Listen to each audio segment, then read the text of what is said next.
All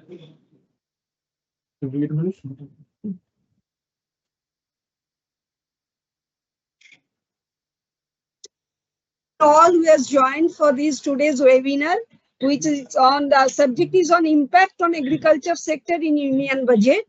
And our honorable speaker is Dr. Vinayak S. Deshpande, who is the Vice Chancellor of G.H. Raisoni University, Amravati, Maharashtra. Our chairman sir has already joined, but before we start the program, let's have our institute's anthem first.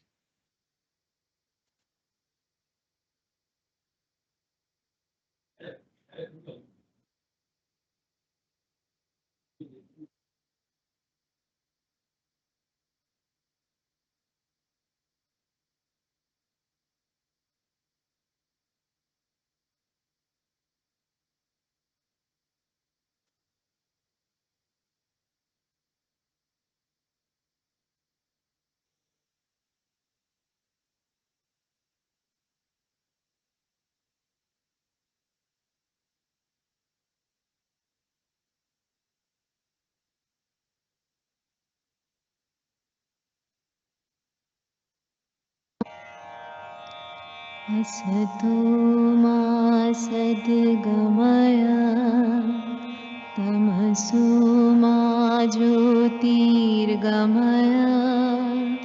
मृत्युर्मामृतं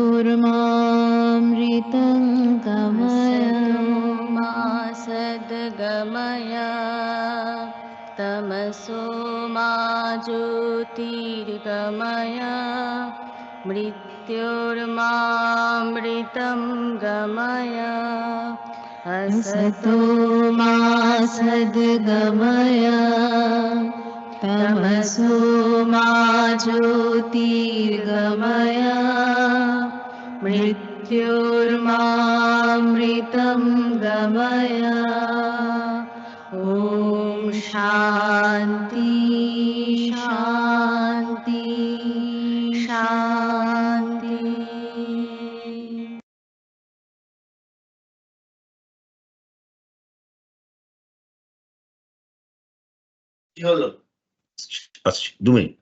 Now I request our chairman, sir, CMA Chittaranjan Chattopadhyay, sir, to offer his welcome address, please. Thank you, CMA Dr. Sumita Chakraborty, madam. Very respected speaker of the today's and our one of the very honorable board member of the Agricultural Cost Management Board, as also the Vice Chancellor, who Dr. Vinayak Deshpande, who is here with us.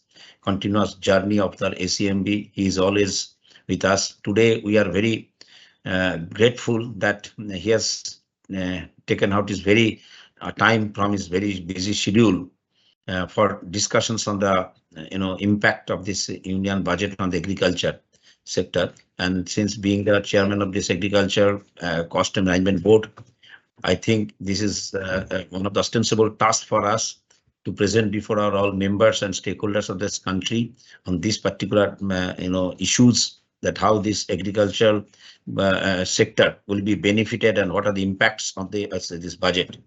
And for this reason, I understand that this Union Budget 2025 presented by the Government of India has been eagerly awaited by the agricultural sector, which is a vital component of the country's economy.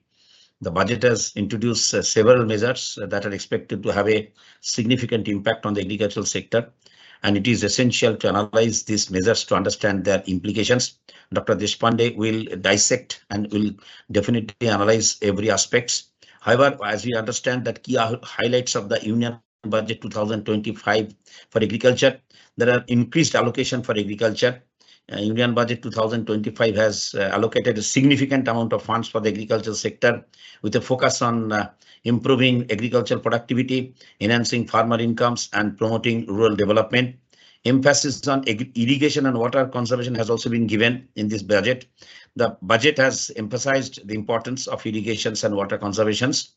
And of course, for the development of irrigation structure, infrastructure, including canals, dams, and water harvesting structures, a significant allocation of funds have been allotted for these developments.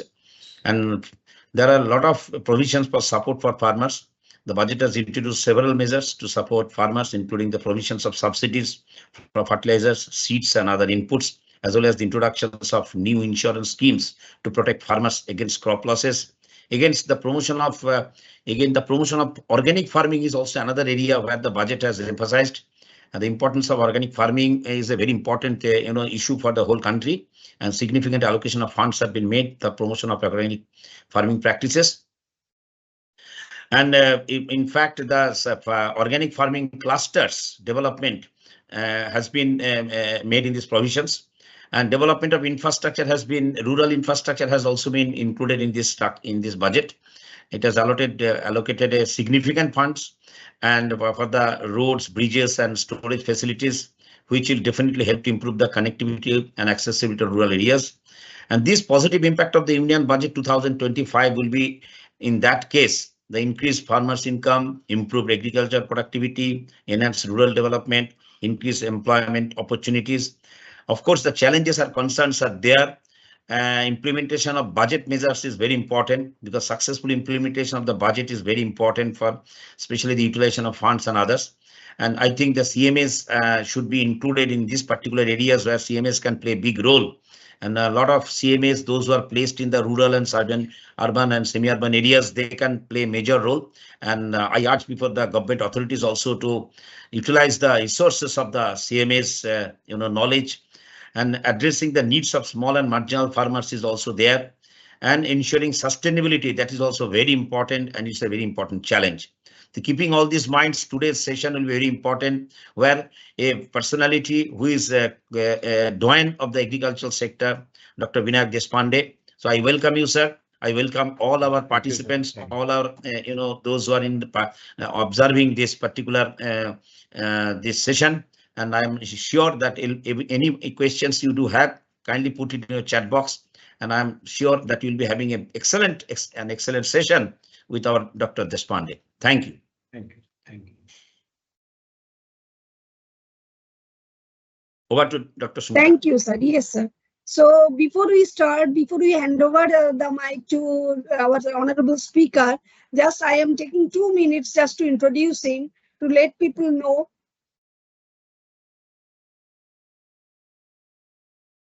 Dr. Vinayak Sridhar Deshpande, he is the Vice Chancellor of GH Raisoni University, Amravati.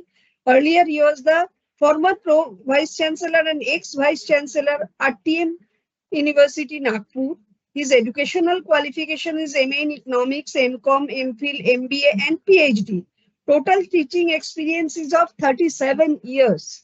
So, sir is the doyen in this, what exactly said by the chairman, sir.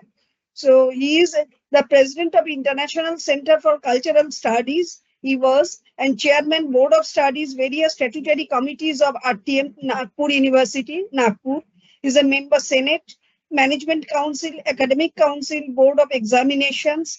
He is a member of Regional Imbalance Committee, appointed by Honorable Governor of Maharashtra under the chairmanship of Dr. Vijay Kelkar. He is a member of the Senate Management Council, Academic Council, Board of Examinations, Chairman, Board of Studies, RTM Nagpur University, Nagpur. Number of research scholars awarded PhD under his supervision is 33. Published books, research articles in various reputed journals, monographs, magazines, newspaper, etc., which is more than 100. He is the editor-in-chief Artha Sambad Quarterly Journal and executive member All India Economic Association. His international experience he is also having with London School of Economics, Netherlands, National University Singapore, Sydney, Australia, and Waikato University, New Zealand. So this is the brief about our today's speaker. So, sir, now over to you, please, sir. Thank you, Dr. Sumita Chakravarti, madam, for that elaborate introduction of mine. And thank you so much for having me here to discuss some of the issues relating to agriculture sector and recently presented union budget by our Honorable Finance Minister Nirmala Sitharaman ji.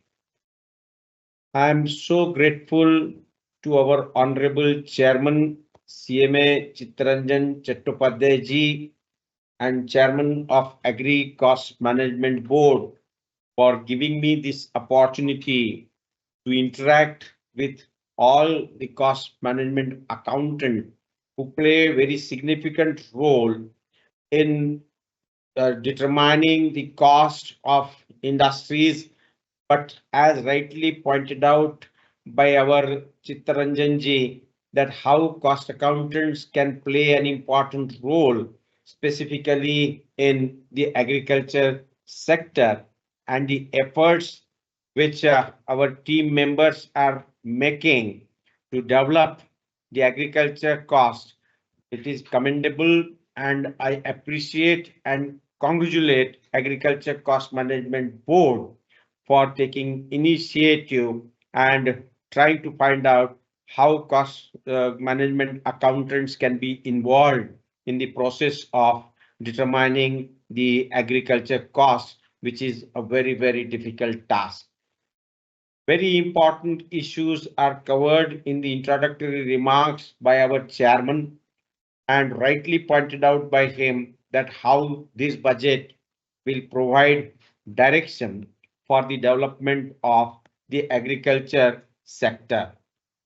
Friends, let me tell you in the beginning that background of this particular budget needs to be understood first, and then we can find out that how this sector, specifically agriculture sector, now in this budget, Finance Minister, in what manner she wants to take this sector ahead. And that background is, of course, of global situation.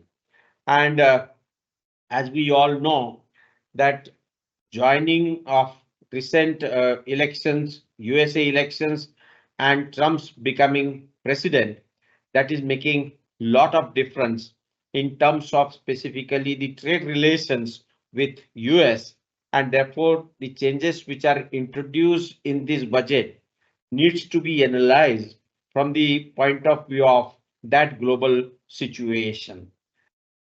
We have a good trade relations with American economy, and that is how we have been functioning over a period of time. Hanji, PPT चल रहा है ना? Can you see now? No? No, sir. No. Okay, No, I'll sir. just find out. Yes. But my what about my voice? Everything is fine. Everything is fine. Okay, I'll just try to find out. Huh?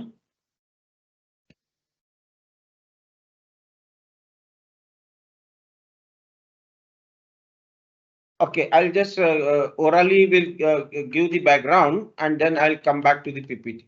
Yes. Yes. Yes. Okay. So what I was trying to tell you that the background relating to the budget, that is the global situation, that needs to be analyzed.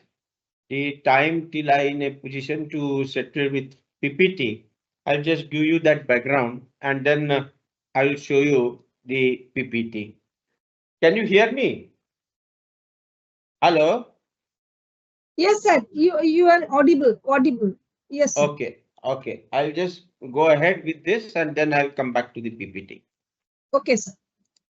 Now, as far as the trade relations with America is concerned, let me tell you in the beginning that at present, if we see the surpluses, particularly trade surplus, India is in a better position as far as the trade relations with US is concerned. And then I'll come to the specific exports which we make to the US.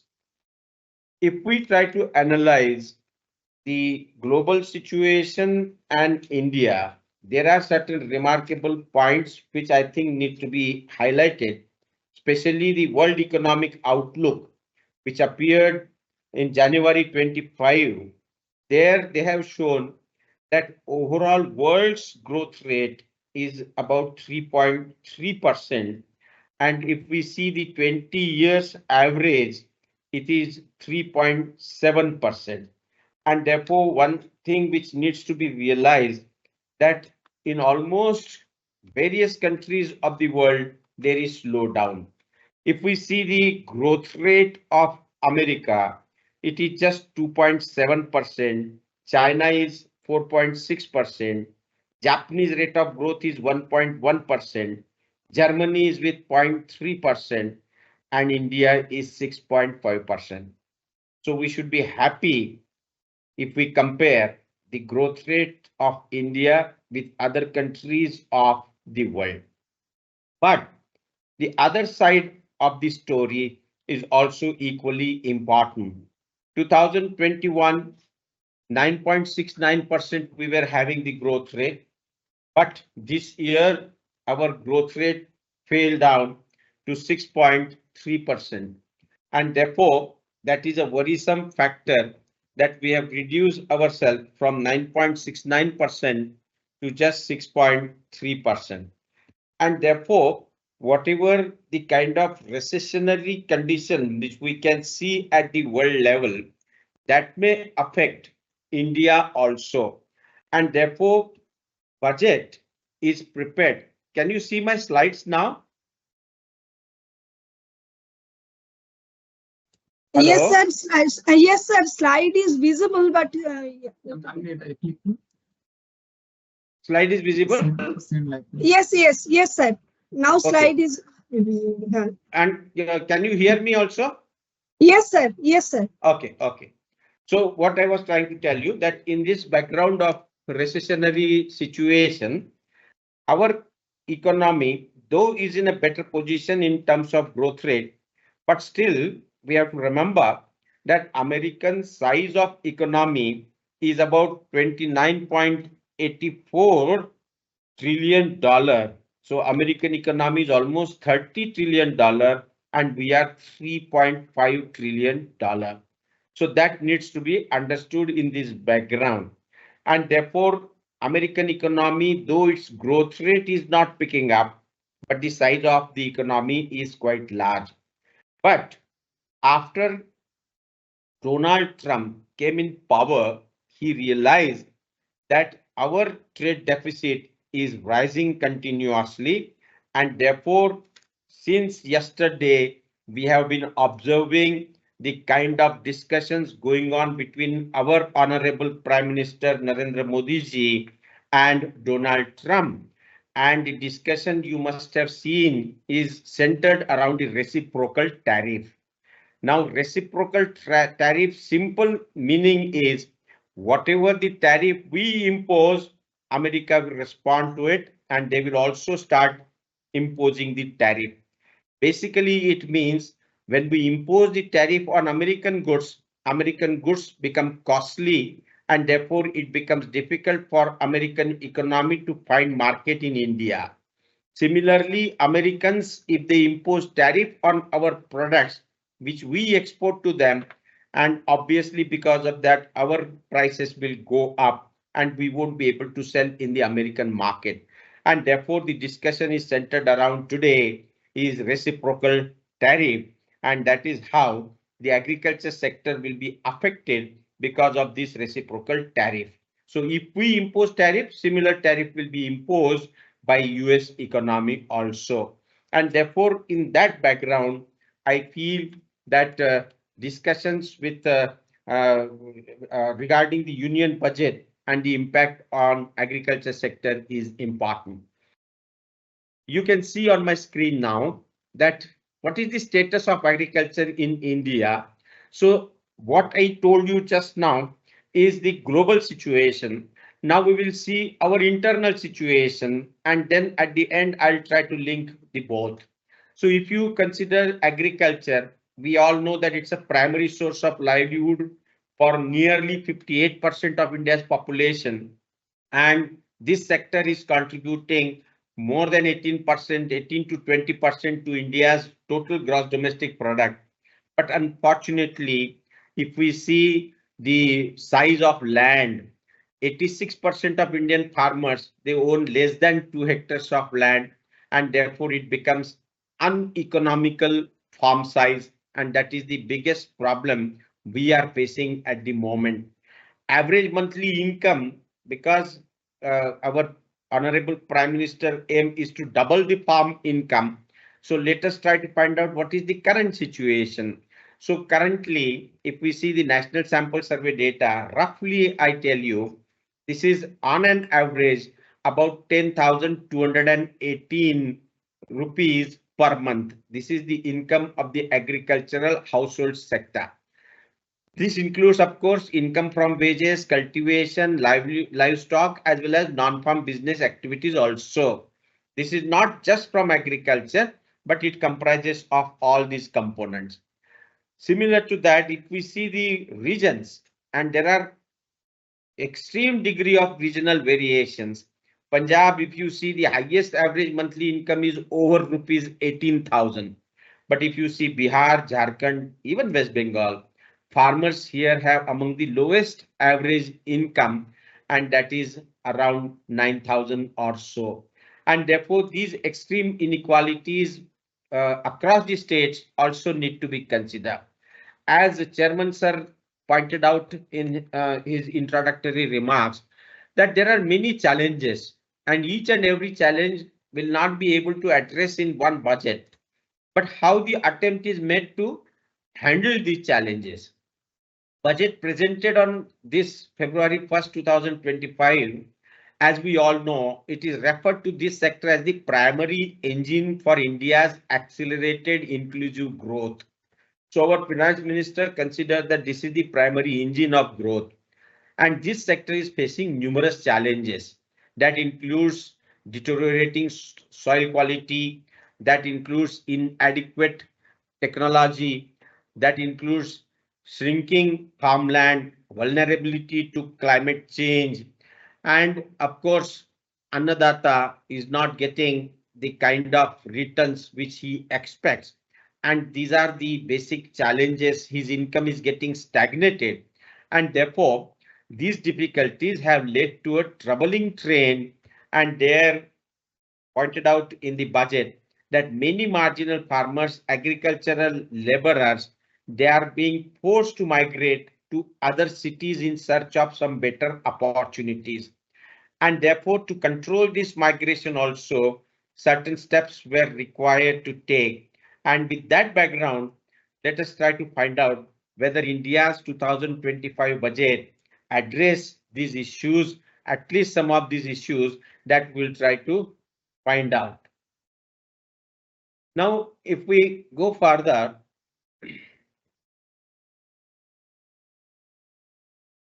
just a minute, I'm just trying to find out the changes in this slide.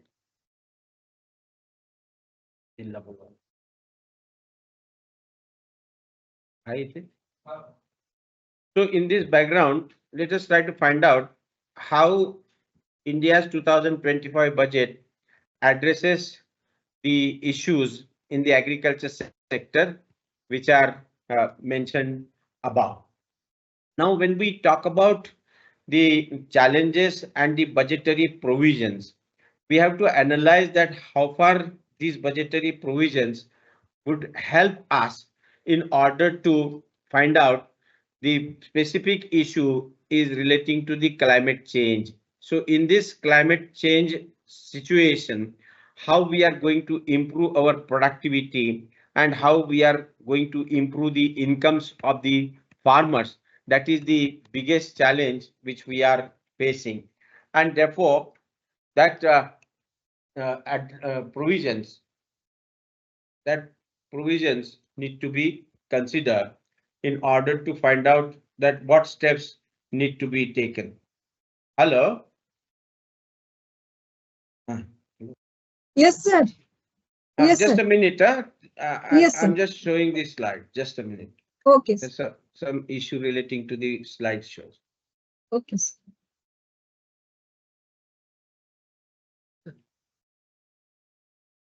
So the this we have covered. Next point. Internet issues.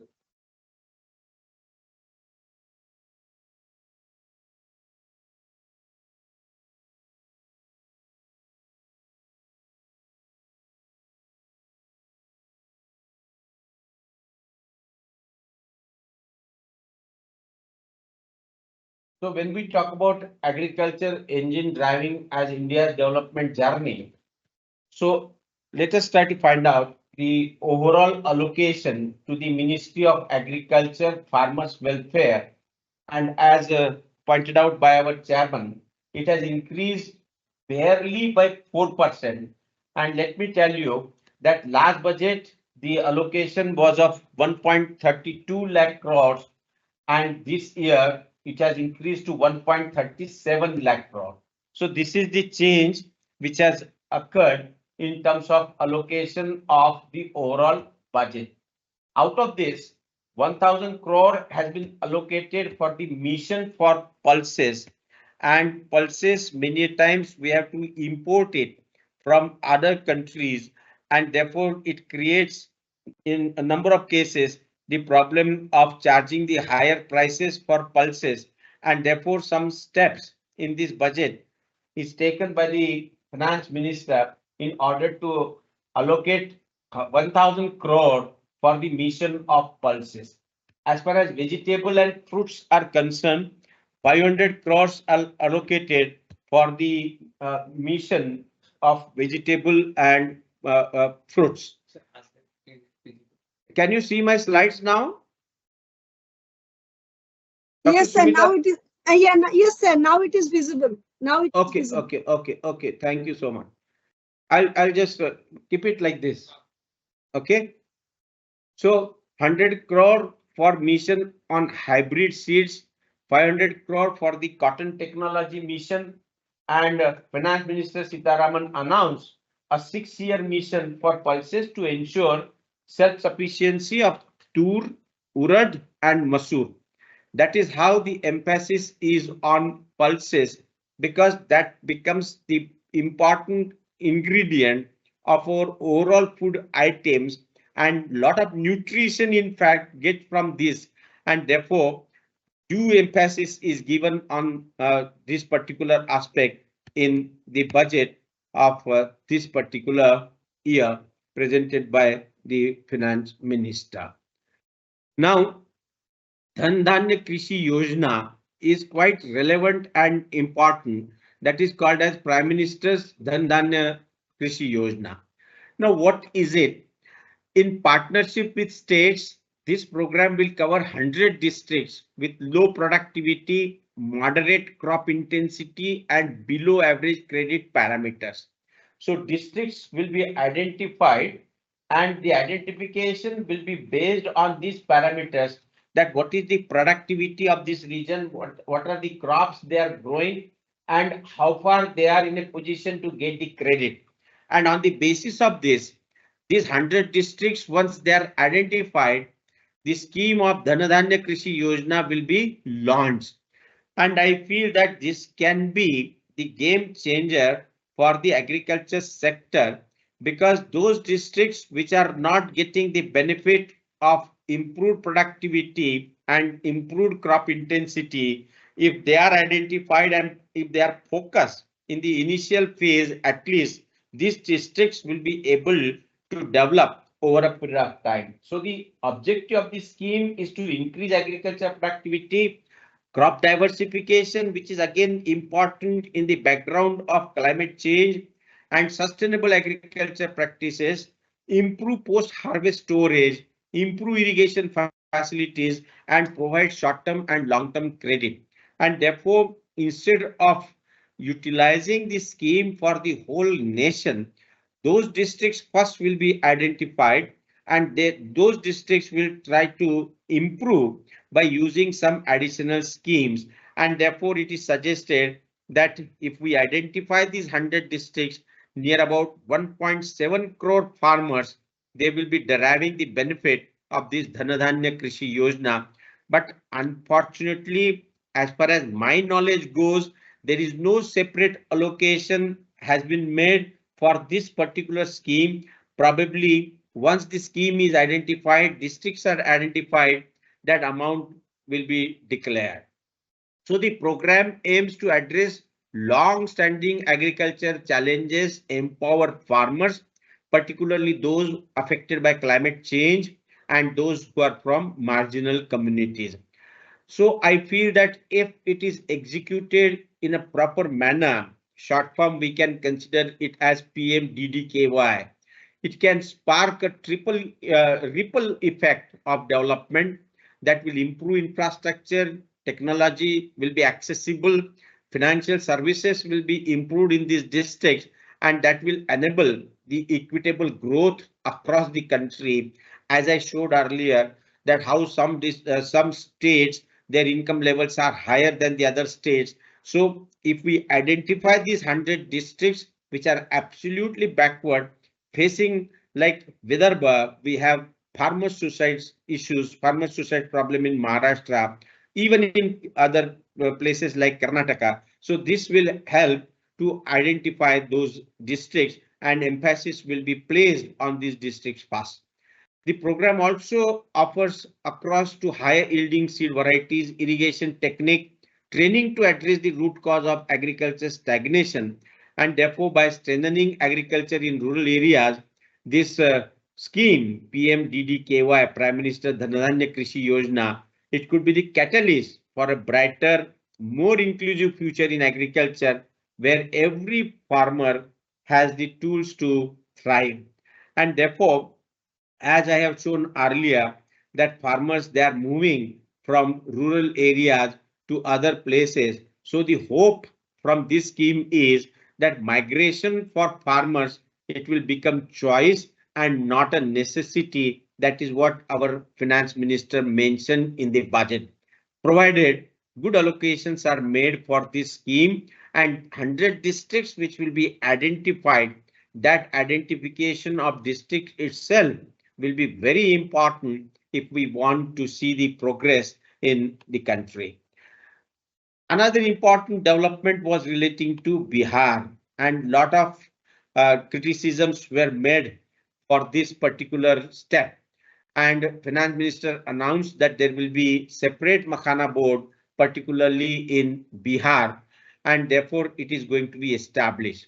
So the idea is to improve production, processing, value addition, and marketing of Makhana. Makhana is becoming quite popular now, even in Maharashtra, across the states, because it has tremendous nutrition value. And Bihar is the state which manufactures more than 80% makhanas of the whole country. And therefore, finance minister, she has given separate treatment as far as Bihar is concerned by establishing Makhana board. So board will provide hand-holding, training support to Makhana farmers, and also organize the farmer producers organization, especially for the farmers, those who grow Makhana. So this board will also work to ensure they receive the benefit of all relevant government schemes. And along with that, national mission on high yielding seeds, that will also be launched with an aim to strengthen the research ecosystem, targeted development and propagation of seeds with high yield, pest resistance, climate resilience, and commercial availability of more than 100 seeds varieties. That is how, along with Makhana board, at the national level, not for specifically Bihar, national mission on high yielding seeds is also launched. And to provide conservation support to both public and private sectors for genetic resources and ensure future food and nutritional security, gene bank with 10 lakh germ plasm lines, that will also be set up.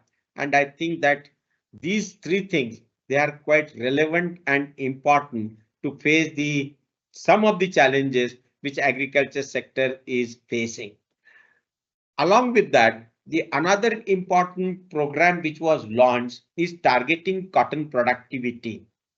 As we all know, specifically, let me tell you that farmer suicides and what we call as agrarian crisis, you will find majority of the places where cotton is growing, and therefore cotton became actually the troublesome crop for most of the farmers, specifically in the areas where farmers are committing suicides. Of course, our area is not to go in that particular aspect, that why they are committing suicide and what happened to crop, specifically cotton. But let me tell you that tariff custom duties on cotton, when there are variations in the customs duties and when exports become difficult, or when lot of cotton comes from the outside countries to India, our domestic farmers, they face lot of challenges, lot of problems, and therefore that global scenario needs to be considered as far as cotton production is concerned. And therefore there are many competitors as well as the cotton crop is concerned. So for targeting this cotton productivity, 5-year mission for cotton productivity for the benefit of lakhs of cotton growing farmers, that is introduced in this budget. And this will facilitate significant improvements in the productivity and sustainability of cotton farming. And it may promote extra long staple cotton varieties, because that is also the problem which many farmers, regions are facing. Their cotton, they don't buy by the other outside agencies because it is not a long staple cotton variety, and therefore the emphasis is placed on targeting cotton productivity with long staple cotton. So the best science and technology support will be provided to farmers. That is what is announced, and this will increase the farmers' incomes and ensure a steady supply of quality cotton, which will rejuvenate India's traditional textile sector. And that is, I think, is the very important step of this particular budget. Now, what is happening to the subsidies? As I told you, that total allocations, even though it has increased, but it is not increased substantially to take care of all the challenges. Of course, in one budget, you can't expect that everything, all problems will be solved. And as I told you that this is in the background of global situation, at the same time, it is in the background of falling growth rate of the economy. It is in the background of fiscal deficit that also needs to be controlled. As far as 2024-25 fiscal deficit concerned, it was 4.8% of GDP. And now in the next year, it is planned to reduce it to 4.4%. And therefore, if you see the subsidies and if you see the allocations, a lot of changes are being made as far as the central government subsidy is concerned. Just from the point of view of the research, I have collected the information from 2019-20 onwards, and one can see how the changes occurred as far as the subsidies on food, fertilizer is concerned. And one may notice that when there was a COVID situation, during that period, the subsidy amount was at a very high level, particularly food subsidy. You can see 2020-21, it was at the highest peak level, 3.82% of GDP, and that was mainly due to the food subsidy. 2022-23, fertilizer subsidy was at the highest level compared to the food subsidy, and the overall percentage of GDP was 2.14. But one can see from 2023-24 onwards, subsidy amount is falling sharply. And in 2025-26, it has reduced to 1.19% of GDP. So this is the status as far as the subsidy bill is concerned. And this is, of course, introduced for a number of reasons. One of the reason is, as pointed out by our Chittaranjan ji, that organic farming is getting more importance, and therefore fertilizer subsidy, if it is reduced, it is expected that good food quality and the organic farming, it will get boost, and therefore you find probably maybe because of that you have the reduction in the subsidy bill as far as the fertilizer and food item is concerned. Rural credit is another important area that also is taken care of, and this rural credit delivery is through Kisan Credit Card.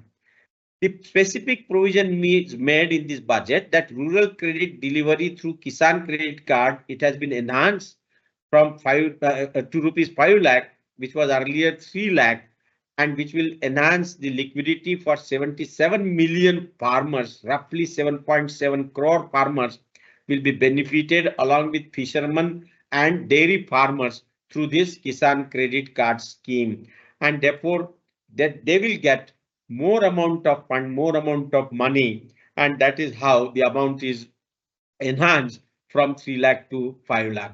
So various agriculture initiatives taken in this budget probably will address underemployment in agriculture through skilling, investment and technology, and public sector banks will develop a Grameen credit score to serve the credit needs of self-help groups and people in rural areas. Depending on the credibility, they may get the additional amount of fund.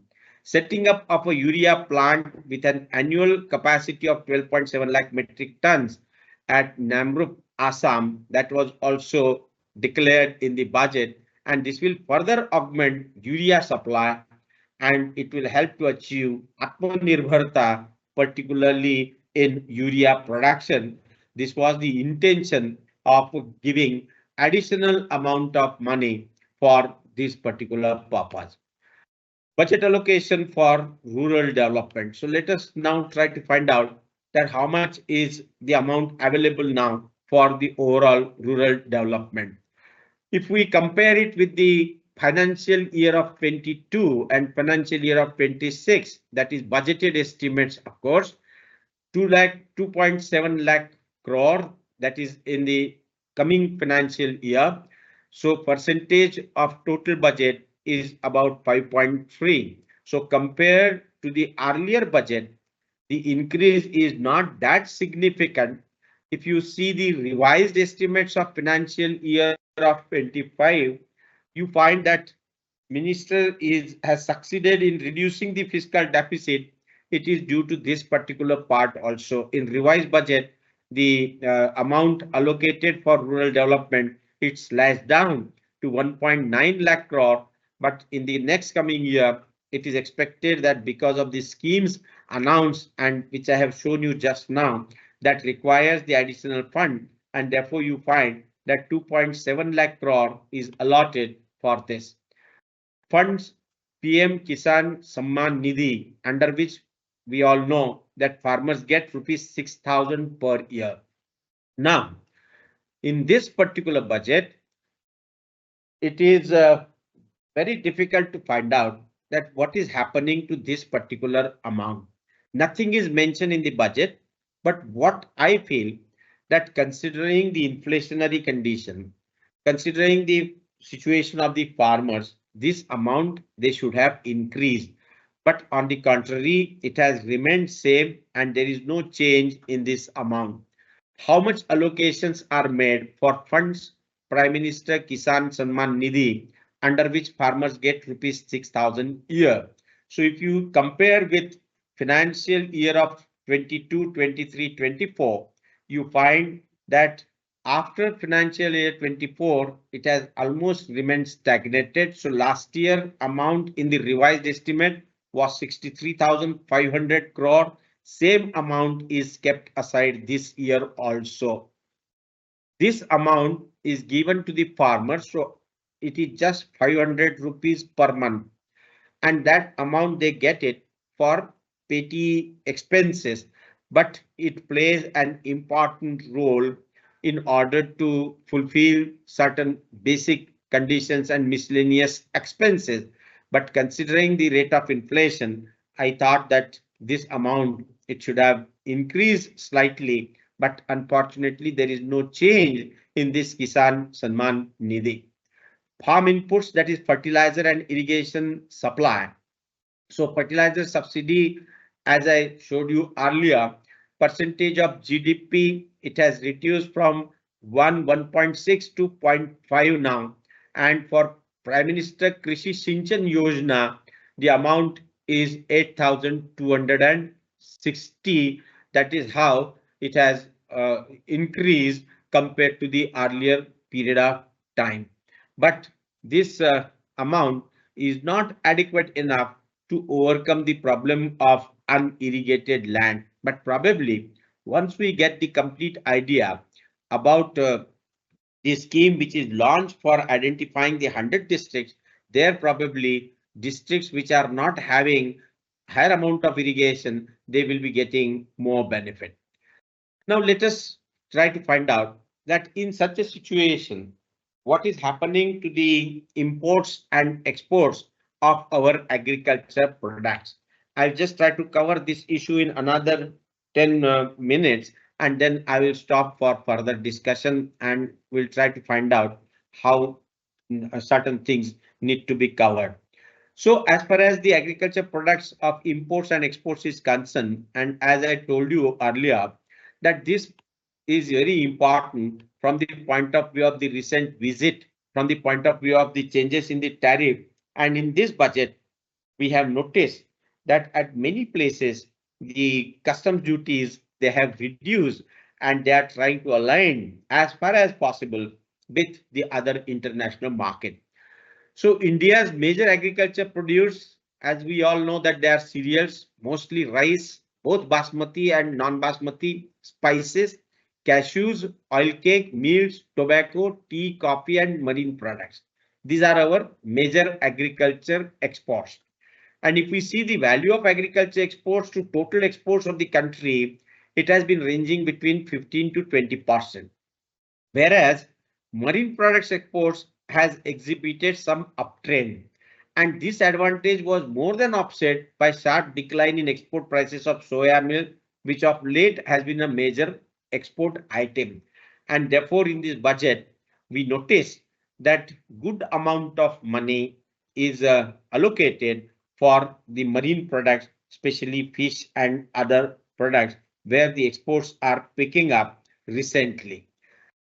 What kind of imports we make? So agriculture imports is constitute a small proportion of the country's total imports. So from 96-97, this is the old data which is available, but still you find that agriculture imports, they account for 4 to 7%.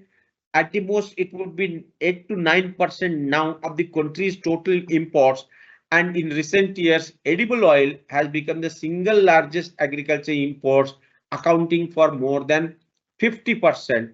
And as we are noticing, particularly in Maharashtra, there were places where groundnuts farmers used to cultivate, but that production, it is going down and people are switching over to the other soybean and other kinds of products in most of the places.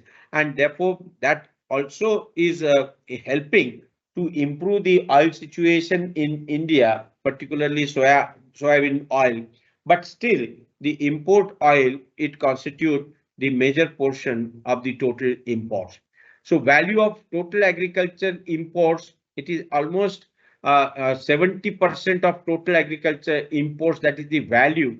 And raw cashew nuts account for around 10% of the total agriculture imports.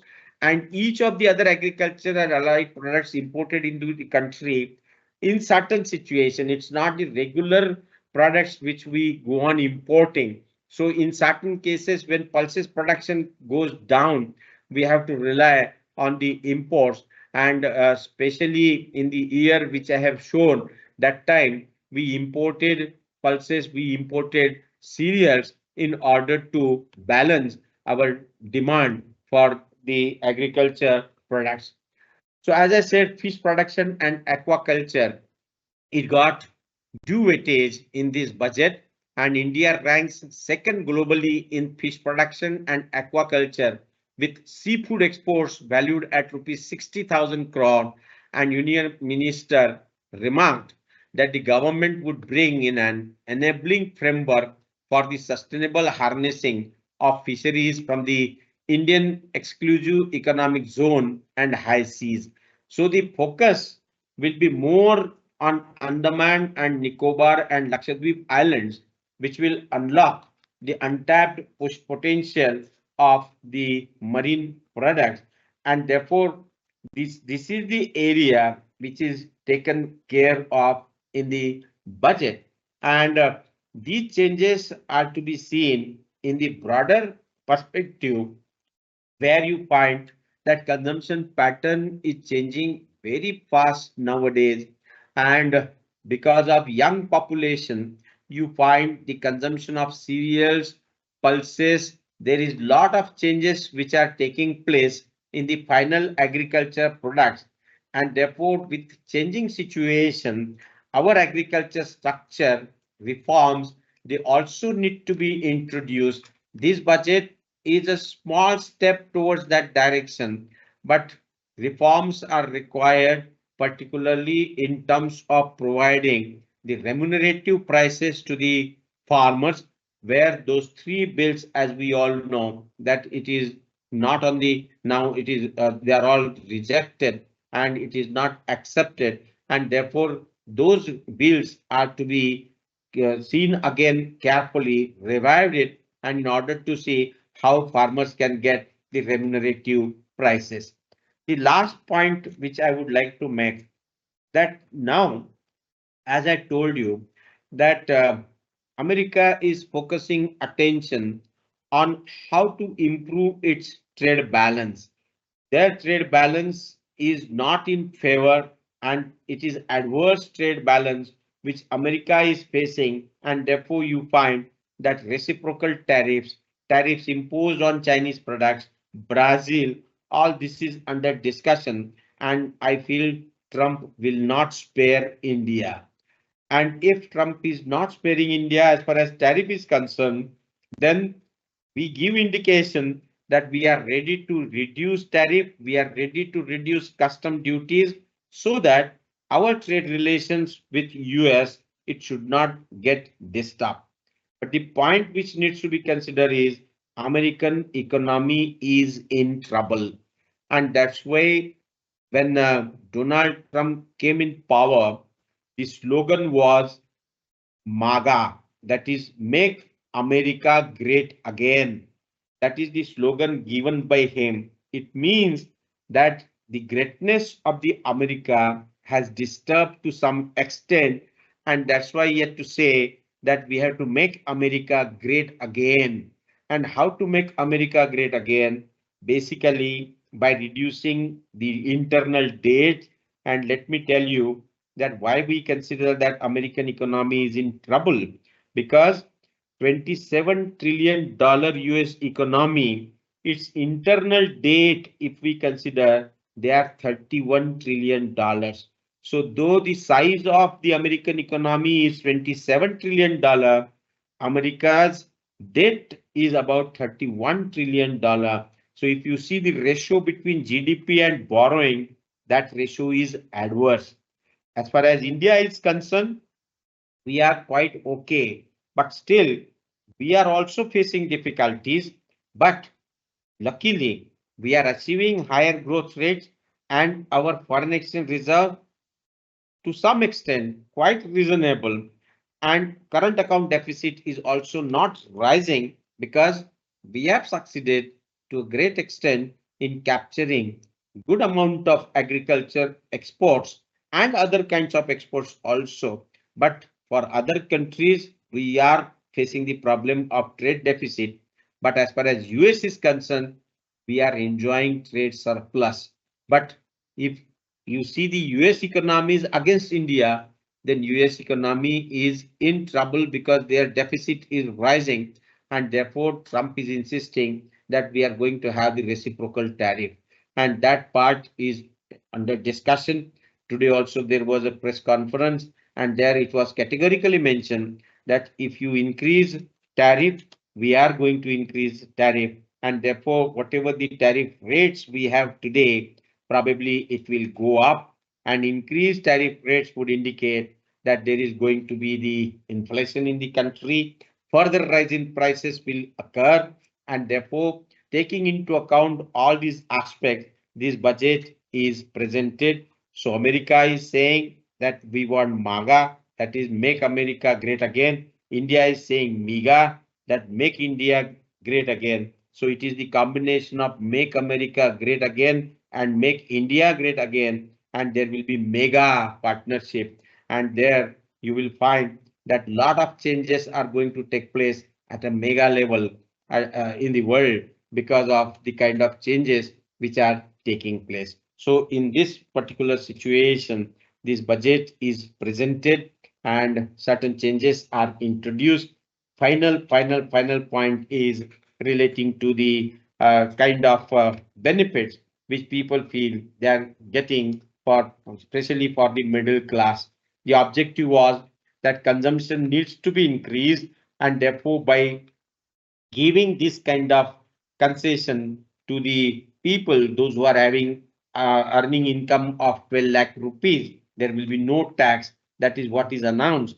The idea is that this amount which would be saved by the individual probably will come in the market, and then the overall consumption will go up. And because America is imposing tariff, at least domestic market should function in a systematic manner. With that particular intention, probably you find that the tax relief is given to the people, those who are earning 12 lakh rupees. Of course, there are many details relating to this, why this particular step is taken by the finance minister, and there can be a separate session we can discuss that what is really going to happen for this 12 lakh rupees tax exemption. Will market boost up? Will consumption rise because of this kind of changes which are introduced in the budget? How agriculture sector will be benefited because of this particular change? And whatever the exports we make, will it be possible to have the counterbalance with the increase in domestic demand by making changes in the tax proposal? So these are the issues, other issues apart from agriculture sector, but these changes need to be considered particularly by people like us, those who are involved in cost accounting, pricing, because that ultimately matters, and that is how we can expect the rate of growth, especially in relation with the agriculture sector, we would be able to pick up with the help of the kind of provisions made in this budget.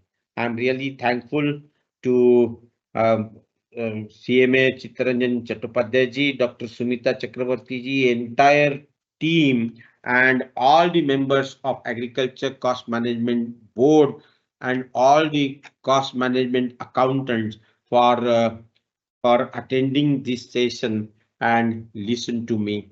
Of course, if there are any additional points, and if you find that certain points you are not agreeing with it, you can of course come up with your suggestion. I'll be very happy to listen to it, and I'll try to make changes in whatever the analysis I have made so far. Thank you so much. Thank you. Thank you, sir. Thank you. Such a nice analysis. Thank you, sir. Sir, I am requesting my chairman, sir. Yeah.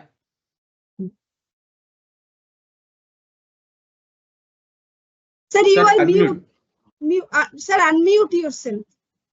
Dr. Deshpande, this is one of the excellent presentations in this Thank particular agricultural sector. You have dissected as usual in your own style. That's a very good presentations, and members are very happy. They are sharing. In fact, I think you presented this paper in this presentations mode was not in slide format. It was in the. There was some problem actually. And that's why the members have asked for the PPTs. So we shall be definitely sharing them PPTs. Thank you, sir. I'll just share it immediately with Dr. Sumita after this presentation is over, and so, immediately I'll share it. So this session has become one of the our roadmap for the ACMB. It is there also, because in future how we will be moving forward with the objective of helping the especially government is looking for taking assistance from us, that how our knowledge can be really helpful to the Ministry of Agriculture and Farmers Welfare. Some questions are sure. Is now being we are getting, in fact, not here, in other platform, that if farmers organizations, they are not feeling very happy with the announcement of budget, because they understand that it will lead to the further rise in the input cost involved in the farming. So can you please elucidate some of the points that how whether this observation is to some extent in the right perspective, or some sort of hallucinations is there or not? Can you please tell, sir? So what I feel that farmers organization and whatever they are visualizing it cannot be overlooked. I feel that input prices, they are going to rise.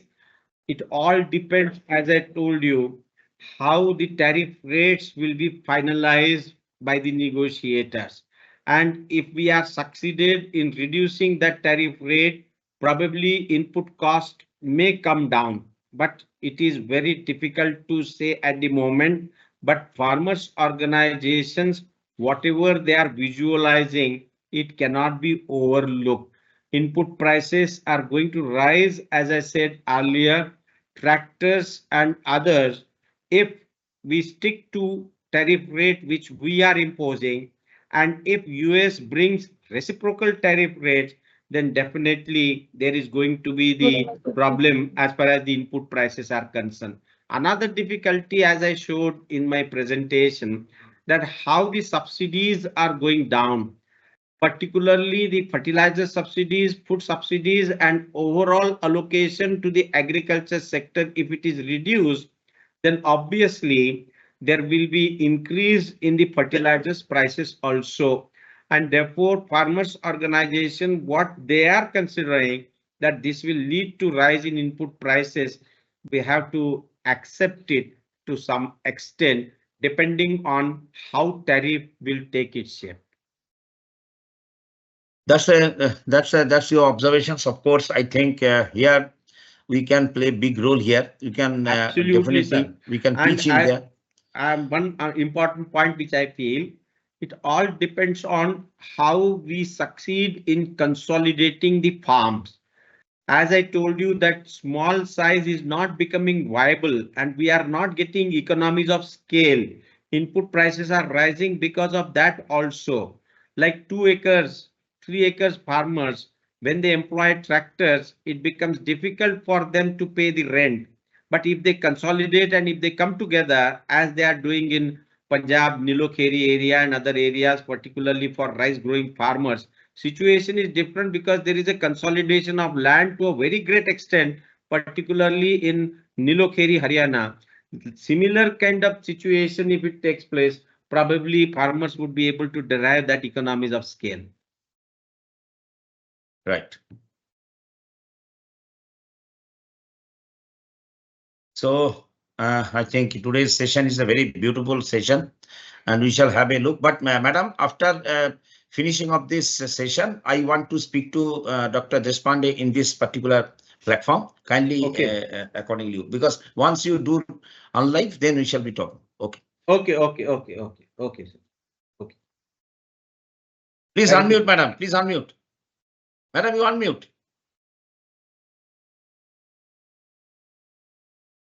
Thank you very much, sir. Thank you so much, Thank because you. you have elucidated everything in such a nice way. I have seen members are reacting in that way. So very nice, and Thank you, sir. thanks for giving us the timing from your busy schedule. So it was indeed a very nice deliberation. So now I think our timing is over. So Yeah. we must end this Sure. session with thanks to everybody. Thank Okay, you. sir. And I'll share my PPT immediately after this. Okay, sir. Okay, sir. Okay. Okay. Thank you. Thank you. Thank you, Chairman, sir. Yes, sir. Wait, sir. Thank you, sir. Just wait, sir. Yeah. Just wait, sir.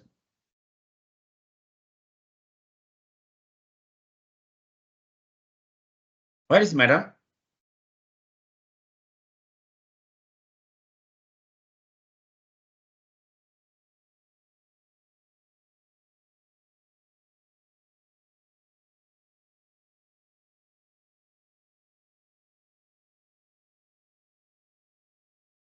Yeah.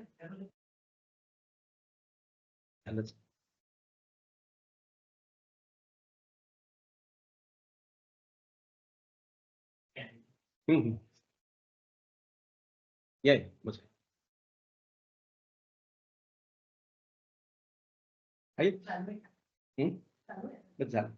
Concluding.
Dr. Deshpande, हाँ sir. issues sir. that still they have not made it non-live. That's the problem. Okay, Let it okay. be first non-live. They have to make non-live first, because otherwise the discussions cannot take place. These are all internal discussions we want to make. Okay, okay, okay. So I'll Madam? contact you.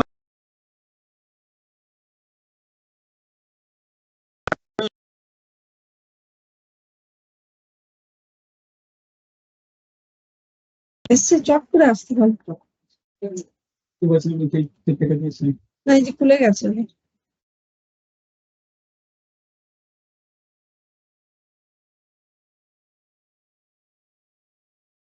এটা কি ওটা থেকে বেরিয়ে গেছি, কিন্তু এখানে ওনারা discussion করতে চাইছেন, সেটা কি করে লাইভ করা যাবে? এটা থেকে বেরিয়ে গেছি, ওয়েবিনারটা থেকে। না, বেরিয়ে গেছি, ওখান থেকে তো লিড করে গেছি, ওয়েবিনার ইজ ওভার, কিন্তু এটাকে কি করে কন্টিনিউ করা যায় ডিসকাশনটাকে? না না এখানে রয়েছে ম্যাডাম, লাইভ হয়েছে, তাহলে হ্যাঁ এটাকে এন্ড করতে হবে তো লাইভটা। এন্ড করে দাও।